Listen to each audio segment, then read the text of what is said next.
growing? One will be, I remember seeing footage of you sparring Tommy Hearns. Mm-hmm. What was an experience like that like? Scary. First time I sparred Tommy was kind of dangerous, but I learned a lot. Just slipping punches and how to throw punches. One time he threw a punch, and I turned away, and when I came back, it was still coming. I'm like, damn.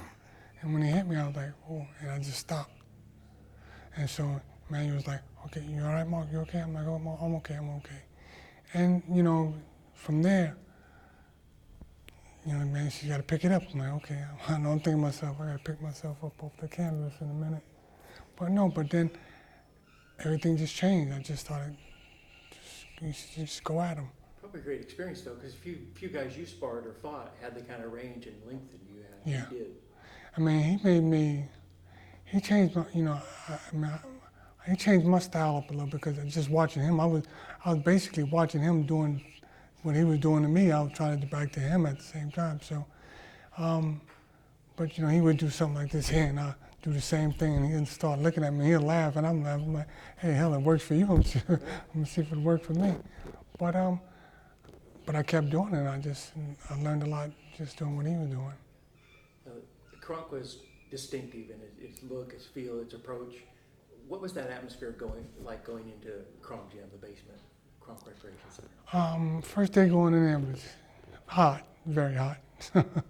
But just seeing all the different fighters that you've seen on TV. You got Tommy, you got Milton McCory, all of these guys. You go in there and it's like, okay. But then Steve McCory was on the Olympic team with us, so I'm like, And so I knew a lot of the guys from KRONK, but being in the gym and watching them train is like totally different. It's like, I watch Tommy a lot. I'm like just watching different things he do. And I was saying, Milton has a different style. Tommy has a different style. All of them have different styles. And I'm like, how do you have one? You got one champion, you got this champion, but all of them fight different. And I'm like, that's a mark of a great trainer.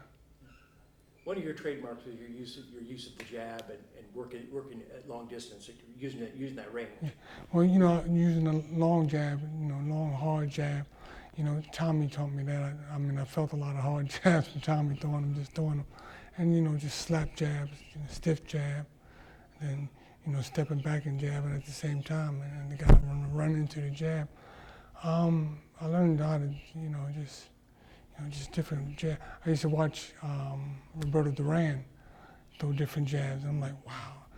All the fighters I liked, like with Tommy #1, but Roberto Duran for the Benitez, and just a whole line of different fighters, but everybody had different styles. So I picked a little bit from every fighter. Your use and your, go ahead, say it. Oh, he got someone out with his jab, and that's a great story. He tells who taught him how to do a jab. He's one of the few people who have knocked people out with a jab in the fight. So speak to that. That's a great story. Yeah. I sparred with Tommy, and one day I'm trying to do the same thing he's doing. I'm like, okay, and then pow! I'm like, hit me with a jab. I'm like, damn, hold on a second. And so I shook my head. I'm like, okay. And so, I realized, I'm like, okay, a jab is dangerous. Then I used to watch Muhammad Ali, and I would be up in Deer Lake and watching him sparring. And I'm like, the way he jabs, was like, okay. And so I'm like, so I asked Tommy, I said, Tommy, when you jab, it's like, do you? He said, no, just stiff. And I'm like, Because then I realized if you run into it, boom, your head's gonna go back, and here comes the right hand. So I started doing that, but then he would slap you with a jab, or slap you real hard, so it was like something else come behind it. So I learned a lot. I learned a whole lot from Tommy, just sparring him. So you are one of the few fighters who have knocked someone out with a jab. You contribute that to Tommy? Yeah.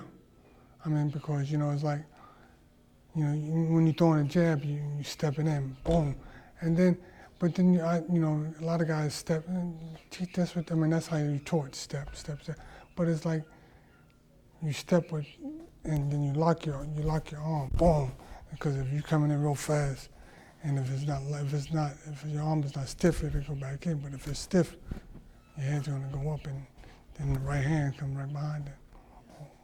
There are a few trainers in history that kind of reach a mythological proportion, like Kikuchi Yamato. Emanuel Steward is one of those. What brought that to him? Why do people look at him with that kind of reverence? I mean, you know, because it's like, you know, I mean, you got different trainers, all different trainers, and all trainers are different. But it's like, you look at certain things that they do, and you're like, wow. Then sometimes you think to yourself, that's not going to work. But you do it, it's like, oh, okay, he told me to do it, it works. But, and then I look at it as like, you know, you got Tommy coming up, you know, you got Milton, you got, you know, all these different fighters. And my amateur trainer, George Washington, he trained me through the pros too. He's the one that started me boxing. Him and George got real close, and they would talk and do different, you know, talk about fighting. I'm like, okay.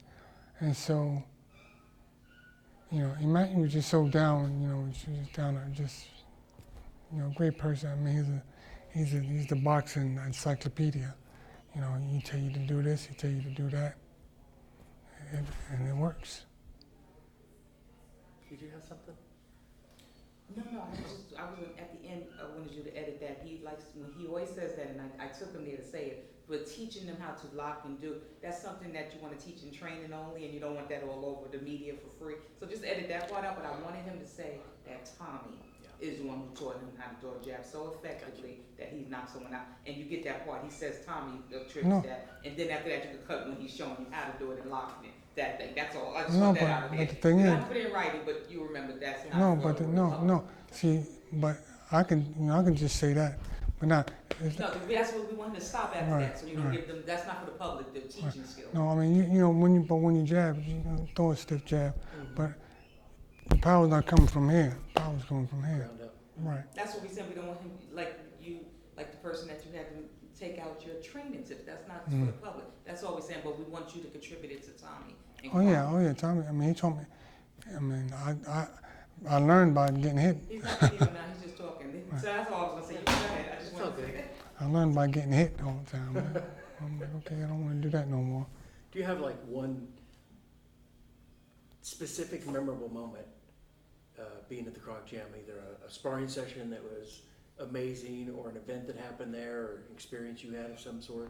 All the sparring sessions, me and Tommy, and you know, things Emanuel, you know, would say, all right, champ, all right, Mark, I need you to do this, I need you to do that. I'm like, and I'm saying to myself, you need me to do it. And I'm, you know, and it's like, okay, I get out there and I try it. I'm like, okay, now, okay, it's working. And so what I was doing was, I'm doing what Tommy's doing to me. You know, do what he's doing. You know. And so, you know, he said, Mark, Emanuel kept saying, Mark, you got this time, you can do this. And I'm like, okay, so I started doing what Tommy was doing. I'm like, okay. And it started working. I'm like, wow. You know. The best experience. Maybe that's repetitive. Give him one great, you got a million. See, that's why you bring me to interviews, because you forget all your stories. He wants one great, memorable moment at KRONK. I can give you 20 off the top of my head. What's one he's told you that you thought, you were like, oh wow, that's cool? I have 20, but you know, what do you want? Tell me, and I'll prompt him. Well, something different, something only Mark That's would what know. I mean, something, you know, you want to give them something that's happened with just Emanuel. Oh, man, Emanuel, you know, I could spar with guys and do different things. And then after sparring Emanuel, we talked, you know, he was like, oh, all right now, Mark, you got to do this, I need you to do this. And I remember in the fight, he's like, I need you to do this, and if you do this, we're going to get in and get out. And I'm like, okay. And so I go on the fight, I'm like, okay. I come back, I'm like, wow. He says, see, I told you, if you listen, I tell you. And then I realized, you know, I can hear him in between the fight. I can hear what he's saying. So it's like, okay, and I just do what he tell me to do. I mean, because you got a lot of trainers that they be screaming out stuff and you just doing different things. And it's like, it's too many things at one time. Well, Emanuel was a great strategist. Yeah. I mean, not all coaches are that. Some are great cheerleaders, like in Angelo Dundee, but he really grasped the game before the fight and during, as the fight was unfolding, if you had to adapt? I mean, he said, drop it downstairs, drop it downstairs. And it's like, okay, boom, boom. And, it's like guys don't get it, but I'm like, he would say certain things, and you as the fighter, you understand because he's telling you in the gym. So it's like the other guys don't know. I think great champions have that awareness. Some guys are just so much in the zone, they're not aware of what's going on. But you got like a Mayweather he's hearing what the judges and the commentators are saying. That's a unique skill to have that kind of overall awareness of what's going on around you.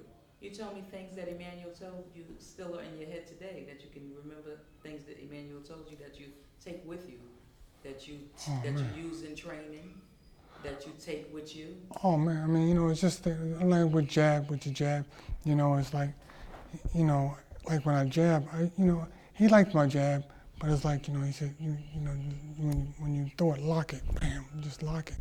And so Not that, you're not giving away skills. You told me Emanuel taught you things as a man. Like, what kind of things you said Emanuel taught you? Life skills. Tell him something great about Emanuel. I mean, as far as, okay, and then, we'll be talking. Wow. Excuse us. Sorry about that. I'll take it up there. Go ahead. That's George, my trainer, George Washington's son. Oh, really? That's his son. But, we'll be talking, and like Emanuel said, okay, now Mark, look, like with boxing, and he said, we're gonna talk real, we're gonna talk real now, but you gotta leave the girls alone. And I'm like, I'm good. No, but baby, Mark, they can do these things to you, and they can do that to you. And I'm like, okay. I said, no, but but man, I run, I get. He said, damn, all I'm running. just stay, keep your mind together. I'm like, okay, no problem. And it's like sparring different guys. He tell me just watch. He's gonna do this. He's gonna do that. He's gonna do this. And I'm like, and I'm saying to myself, how can I pick up all of this? So just sitting back and just watching, and I'm sitting there watching what he's doing. He's throwing all the punches. Now he said, now Mark, if you throw feints at him, it'll make him do different things.